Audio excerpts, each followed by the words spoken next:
Good morning all of you.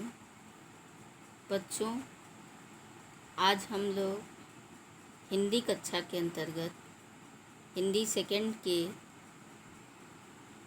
संवाद लेखन, चित्र वर्णन तथा चित्र कहानी लेखन के विषय में अध्ययन करेंगे। बच्चों, यह संवाद लेखन और चित्र वर्णन ये आपके रचनात्मक लेखन के कार्य हैं। अभी आप इसके पहले व्यवहारिक व्याकरण का अध्ययन कर रहे थे कि हम व्याकरण को अपने व्यवहार में किस प्रकार से लाएं। आज हम लोग रचनात्मक लेखन के अंतर्गत संवाद लेखन तथा चित्र वर्णन और चित्र कहानी लेखन का अध्ययन करने जा रहे हैं। तो बच्चों, हम देखेंगे कि संवाद लेखन की प्रक्रिया क्या है। संवाद लेखन। संवाद शब्द सम उपसर्ग तथा वाद शब्द के मेल से बना है। सम का अर्थ है सम्यक रूप से या भली प्रकार तथा वाद का अर्थ है कहा हुआ या कोई कथन। इस प्रकार संवाद वे कथन हैं जो सम्यक रूप से या भली प्रकार से कहे गए हैं। संवाद के लिए आवश्यक है कि वक्ता तथा श्रोता आमने सामने हों। बच्चों, वक्ता अर्थात बोलने वाला और श्रोता अर्थात सुनने वाला, ये दोनों जब आमने सामने बैठकर किसी विषय पर बातचीत करते हैं तो वह क्या होता है, संवाद होता है। और जब उसी संवाद को हम एक लेखन के रूप में कार्य करते हैं, उस संवाद को हम लिखने की प्रक्रिया में लाते हैं और उसे लिख देते हैं, तो वह हो जाता है संवाद लेखन। बच्चों, आज का जो हमारा युग है वह इलेक्ट्रॉनिक मीडिया का युग है। विज्ञान ने संवाद के ऐसे साधन खोज निकाले हैं कि वक्ता और श्रोता अगर आमने सामने नहीं भी बैठे हों तो भी उनका आपस में संवाद हो जाता है। किस प्रकार से? जैसे telephone, mobile, audio, video conferencing इत्यादि। बच्चों, संवाद छोटे भी हो सकते हैं और बड़े भी। एकांकी, नाटक, फिल्मों की पटकथा आदि बड़े बड़े संवादों के उदाहरण हैं। जहाँ तक छोटे संवादों या वार्तालापों का प्रश्न है, इनका संबंध हमारे दैनिक जीवन से होता है। इन संवादों के माध्यम से वक्ता और श्रोता की मन स्थिति, मनोभाव आदि को व्यक्त होने का अवसर मिलता है।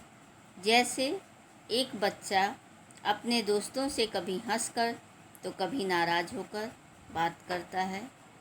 अपने अध्यापक से यदि उसने होमवर्क नहीं किया है तो डर कर बात करता है।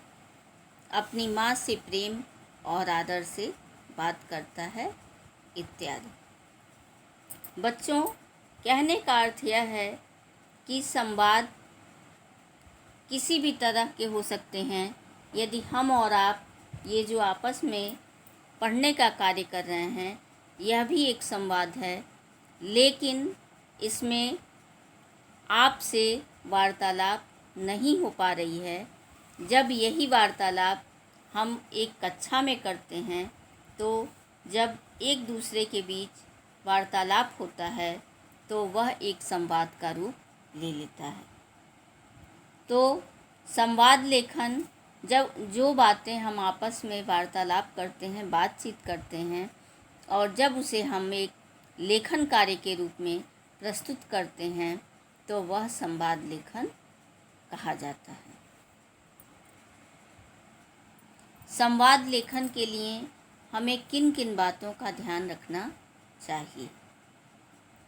पहला है संवाद का मुख्य उद्देश्य। संवाद का मुख्य उद्देश्य क्या है, यह हमें संवाद लिखते समय ध्यान में रखना चाहिए। संप्रेषण अर्थात जो कुछ कहा जा रहा है वह पूरी तरह संप्रेषित हो जाए। कहने का अर्थ यह है कि मान लीजिए एक माँ और बेटे के बीच संवाद हो रहा है, तो उनके बीच जो वार्तालाप का मुख्य विषय है वह संवाद का मुख्य उद्देश्य होना चाहिए। वह जो आपस में बातचीत कर रहे हैं और जिनको हमने माध्यम बनाया है वह बात पूरी तरह से स्पष्ट हो जाए। दूसरा आपका है कि जो बात कही जा रही है वह श्रोता को समझ में आनी चाहिए। जो बात हम कर रहे हैं वह जो सुनने वाला श्रोता है वह उसे अच्छी प्रकार से समझ सके। तीसरा आपका पॉइंट है कि संवादों के लिए प्रयुक्त भाषा सरल, सहज और पात्रानुकूल होनी चाहिए। संवादों के लिए जो भाषा है वह सरल और सहज तो होनी ही चाहिए, साथ में जिस व्यक्ति से हम बात कर रहे हैं वह उस भाषा को किस प्रकार से समझ सकता है उसके अनुकूल हमारी भाषा होनी चाहिए। संवादों में छोटे छोटे सरल वाक्यों का प्रयोग अधिक होना चाहिए, क्योंकि यदि लंबे जटिल वाक्य होंगे तो श्रोता सुनकर समझ ही नहीं पाएगा। वक्ता ने बोलते समय जिन भाव भंगिमाओं, मौखिक चेष्टाओं का प्रयोग किया है उन्हें संकेत रूप में कोष्ठक के अंदर लिखना चाहिए। कहने का अर्थ यह है कि वक्ता जो कुछ कह रहा है या उस समय उसके शरीर की जो भाव भंगिमाएं हैं या मौखिक रूप से जो वह बताने का प्रयत्न कर रहा है, तो यदि वह बात समझ में नहीं आती है तो उसे कोष्ठक में लिखकर उसे समझाने का प्रयास करना चाहिए। संवाद जितने रोचक और चुटीले होंगे उतने ही अधिक प्रभावी होंगे। संवादों में चमत्कारपूर्ण वाक्यों, अनेकार्थी वाक्यों, मुहावरों, लोकोक्तियों के प्रयोग से बचना चाहिए, क्योंकि यदि श्रोता इनको नहीं समझ पाएगा तो संप्रेषण संभव नहीं होगा। कहने का अर्थ यह है कि संवाद सीधी सरल भाषा में करने का प्रयास करना चाहिए, जिससे जो सुनने वाला है वह उसे भली प्रकार से सुनकर संतुष्ट हो सके। यहाँ पर आपके संवाद लेखन के कुछ नमूने दिए गए हैं, जिनसे आपको यह पता चलेगा कि संवाद लेखन हम किस प्रकार से लिखते हैं। यहाँ पे दिया गया है कि रेलवे पूछताछ, खिड़की पर विवेक और पूछताछ बाबू के बीच हुए संवाद का वर्णन किया गया है। विवेक: भाई साहब ज़रा बताएंगे कि गुवाहाटी राजधानी किस प्लेटफार्म पर आएगी। पूछताछ बाबू: गुवाहाटी से आने वाली या गुवाहाटी को जाने वाली कौन सी राजधानी। विवेक: गुवाहाटी जाने वाली। पूछताछ बाबू: गुवाहाटी जाने वाली राजधानी आज लेट आई है, 2 घंटे देरी से रवाना होगी। विवेक: किस प्लेटफार्म से।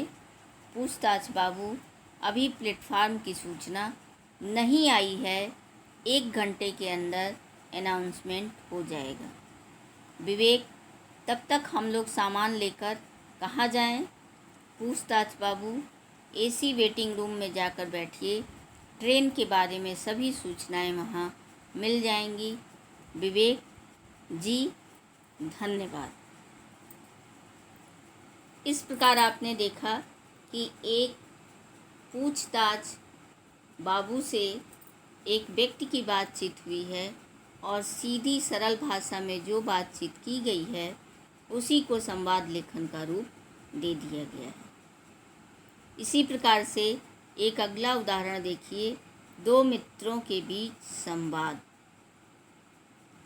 साहिल का एक मित्र करीम अपने माता पिता के साथ कश्मीर घूमने गया है। वहाँ अचानक आई बाढ़ के कारण वे लोग कहीं फंस गए हैं।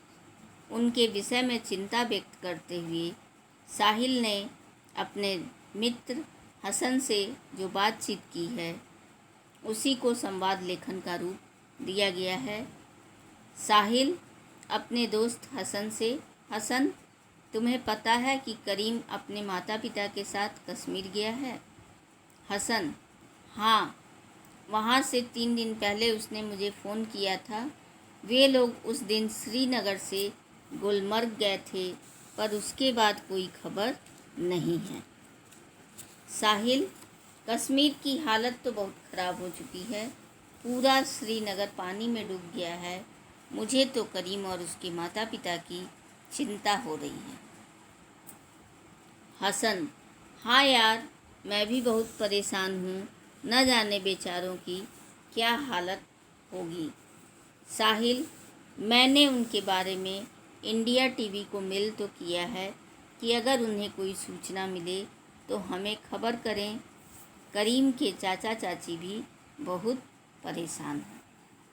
तो बच्चों, आपको इन दोनों उदाहरणों के माध्यम से आपको यह पता चल चुका होगा कि जो हम आपस में वार्तालाप करते हैं उसे जब हम एक लेखन कार्य के रूप में, एक लेखन कार्य का रूप दे देते हैं तो वह हो जाता है संवाद लेखन।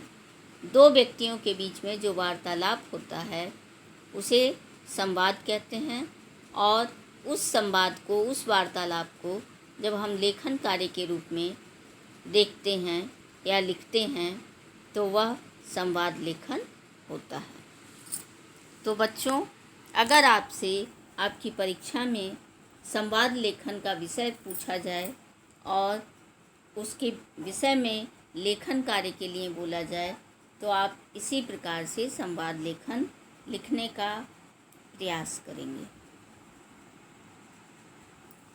आगे देखिए, चित्र वर्णन तथा चित्र कहानी लेखन। चित्रों को देखकर उनका वर्णन करना चित्र वर्णन कहलाता है। कहने का अर्थ यह है कि अगर आपके समक्ष कोई चित्र प्रस्तुत है तो आप उसे ध्यानपूर्वक देखेंगे और उसके विषय में जो आप वर्णन करेंगे, जो लिखेंगे, वही चित्र वर्णन कहलाता है। चित्र वर्णन के सशक्त उदाहरण चित्र कहानियाँ, कार्टून, कॉमिक्स आदि हैं जिन्हें बच्चे खूब पसंद करते हैं। हो सकता है बड़े लोग उनको न समझ पाएँ, लेकिन बच्चे अपनी कल्पना शक्ति के बल पर इन चित्रों, कार्टूनों से अपनी नई दुनिया खड़ी कर देते हैं। कल्पना शक्ति सभी व्यक्तियों में होती है, किंतु वे किसी एक ही वस्तु, संदर्भ में अलग अलग काल्पनिक निष्कर्ष पर पहुंच सकते हैं। जैसे मान लीजिए कि किसी चित्र में यदि भौंकता हुआ कुत्ता दिखाया गया है तो 3 बच्चे इसे अपने अपने अनुभवों और अपने अपने ढंग से समझ सकते हैं। जैसे मान लीजिए कि उसी कुत्ते के बारे में पहले बच्चे से पूछा जाता है तो वह कहता है कि कुत्ता भूखा है इसलिए भौंक रहा है। दूसरा कहता है कुत्ता किसी व्यक्ति पर नाराज़ होकर भौंक रहा है, और अगला व्यक्ति कहता है कि उसने किसी दूसरे कुत्ते के भौंकने की आवाज़ सुनी है इसलिए भौंक रहा है। इन तीनों में से कौन सा उत्तर अधिक सही है, यह इस पर निर्भर करेगा कि उसके आसपास के परिवेश में अन्य प्राणी उसके साथ किस तरह का व्यवहार कर रहे हैं। वर्णन के लिए जो चित्र दिए जाते हैं उनमें किसी घटना का वर्णन हो सकता है, कुछ गतिविधियां हो सकती हैं, लोगों की विभिन्न भाव भंगिमाएँ हो सकती हैं, या कोई प्राकृतिक दृश्य हो सकता है। जिस प्रकार का चित्र आपके समक्ष दिया जाएगा, आप उसको देखते हुए उस चित्र का वर्णन करेंगे, वही कहलाता है चित्र वर्णन। अब चित्र वर्णन किस प्रकार से किया जाए? सबसे पहले चित्र का सूक्ष्म निरीक्षण करें। कहने का अर्थ यह है कि सबसे पहले चित्र को हम ध्यानपूर्वक देखें और समझें। चित्र में वर्णित प्रत्येक घटना, स्थिति, गतिविधि को किसी एक कागज़ पर नोट कर लें। चित्र में क्या क्या चीज़ें वर्णित की गई हैं, क्या क्या चीज़ें दिखाई गई हैं, उनको ध्यानपूर्वक देखकर उसे या अपने मन में आप ध्यान कर लें या उसको नोट कर लें। प्रत्येक गतिविधि एवं स्थिति के विषय में कल्पना शक्ति का सहारा लेकर अनुमान लगाएं। चित्र में वर्णित लोग यदि कुछ गतिविधियां कर रहे हैं तो उनके हाव भाव और चेष्टाओं पर ध्यान दें। यदि प्राकृतिक दृश्य को चित्र में उकेरा गया है तो देखें कि प्रकृति में उस समय क्या क्या हो रहा है, जैसे बारिश का होना, सूर्योदय होना, बर्फ गिरना, आंधी तूफान आना इत्यादि। चित्र वर्णन करते समय छोटे छोटे सरल वाक्यों का प्रयोग करें। ध्यान रखें, वर्णन जितना स्वाभाविक होगा उतना ही पाठक के लिए ग्रहण करने योग्य होगा। अतः वर्णन में अत्यधिक वर्णन करने से बचें। बच्चों, चित्र वर्णन सिखाने के लिए यह आवश्यक है कि चित्र में होने वाली घटनाओं, गतिविधियों, स्थितियों आदि से संबंधित पहले हम क्या करें, एक छोटे छोटे प्रश्न तैयार कर लें। चित्र में जो चीज़ देखें उससे संबंधित हम प्रश्न कर लें। जैसे उदाहरण के लिए देखिए कि यहाँ पर कार्यालय का एक दृश्य दिखाया गया है, तो प्रश्न के रूप में यहाँ पे क्या लिखा है, चित्र में दिखाया गया है ऑफिस का है। यह जो चित्र है वह किसी ऑफिस का है। चित्र में कितने लोग दिखाए गए हैं, दिखाए गए लोगों में कितने पुरुष हैं तथा कितनी महिलाएं हैं, प्रत्येक व्यक्ति का नाम तथा पद बताइए। चित्र के अनुसार तिथि कौन सी है तथा समय क्या है। दरवाजे के बाहर खड़े व्यक्ति के हाथ में क्या है तथा वह किस लिए आया होगा। कार्यालय का प्रबंधक कहाँ बैठा है तथा वह क्या कर रहा है। दोनों सॉफ्टवेयर इंजीनियर क्या कर रहे हैं। सेक्रेटरी क्या कर रही है। सेक्रेटरी ने विजिटर से हाथ क्यों मिलाया तथा उसने विजिटर से क्या कहा हो। तो ये सारे प्रश्न तैयार करने के बाद उसके संभावित उत्तर क्या हो सकते हैं कि चित्र में दिखाया गया ऑफिस कंप्यूटर सर्विस से संबंधित है। चित्र में 6 लोग हैं, 4 पुरुष तथा 2 महिलाएं। इसके बाद नाम और पद आप कुछ भी रख सकते हैं। और इस प्रकार से उन उत्तरों के आधार पर हम चित्र का वर्णन क्या कर सकते हैं कि यह चित्र कंप्यूटर सर्विस देने वाले कार्यालय का है। इस कार्यालय के अंदर कुल 5 लोग दिखाई दे रहे हैं। कार्यालय प्रबंधक रे ब्राउन अपने केबिन में बैठे हुए हैं तथा फ़ोन पर किसी से बात कर रहे हैं। कार्यालय में 2 सॉफ्टवेयर इंजीनियर हैं, एक महिला शीला क्रोस तथा दूसरे पुरुष हॉक लार्जन। शीला क्रोस अपने सीट से उठकर लार्जन की मेज के पास खड़ी हैं तथा लार्जन अपने कंप्यूटर पर उन्हें कुछ दिखा रहे हैं। कार्यालय में एक मेज पर सेक्रेटरी बेट्टी प्लांट भी है। कोई विजिटर इस कार्यालय में आया है। बेट्टी प्लांट उठकर विजिटर से हाथ मिलाकर स्वागत कर रही हैं।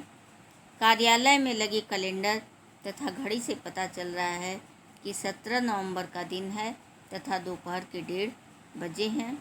कार्यालय के बाहर के दरवाजे पर एक व्यक्ति और दिखाया गया है जो हाथ में पिज़्ज़ा का बॉक्स लेकर आया है।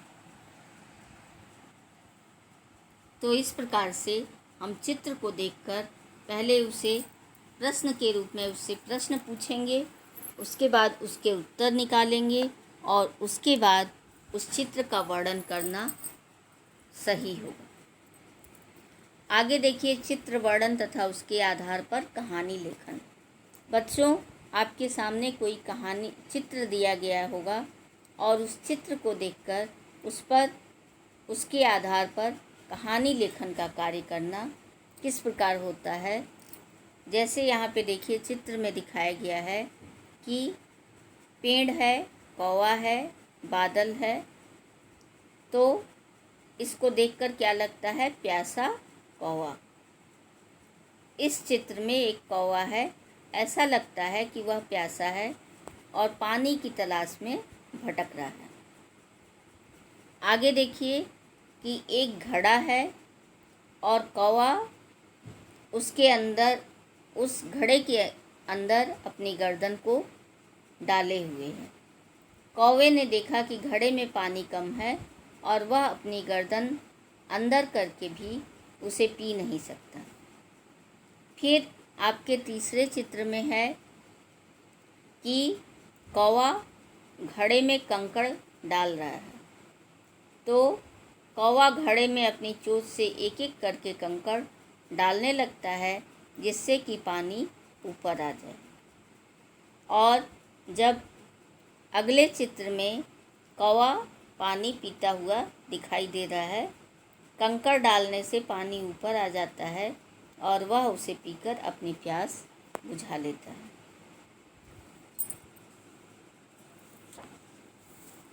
तो इस प्रकार से बच्चों, यह कहानी और उससे मिलने वाली शिक्षा, ये चीज़ें हम लिखेंगे चित्र को देखते हुए कि एक कौवा बहुत प्यासा था। जब वह पानी की तलाश में निकला तो उसे एक घड़ा दिखाई दिया। घड़े के ऊपर बैठकर उसने देखा कि घड़े में पानी कम है और वह गर्दन अंदर डालकर भी उसे पी नहीं सकता। तब कौवा बहुत होशियारी के साथ उसने एक तरकीब सोची। उसने पास पड़े हुए कंकड़ों को अपनी चोंच से उठा उठाकर घड़े में डालना शुरू कर दिया। कंकड़ डालने से पानी ऊपर तक आ गया और कौवे ने पानी पीकर अपनी प्यास बुझाई। इस कहानी से हमें क्या शिक्षा मिलती है कि जहाँ चाह है वहाँ राह है। तो बच्चों, इस प्रकार से आपका यह चित्र वर्णन और संवाद लेखन का क्रम पूरा हुआ। धन्यवाद।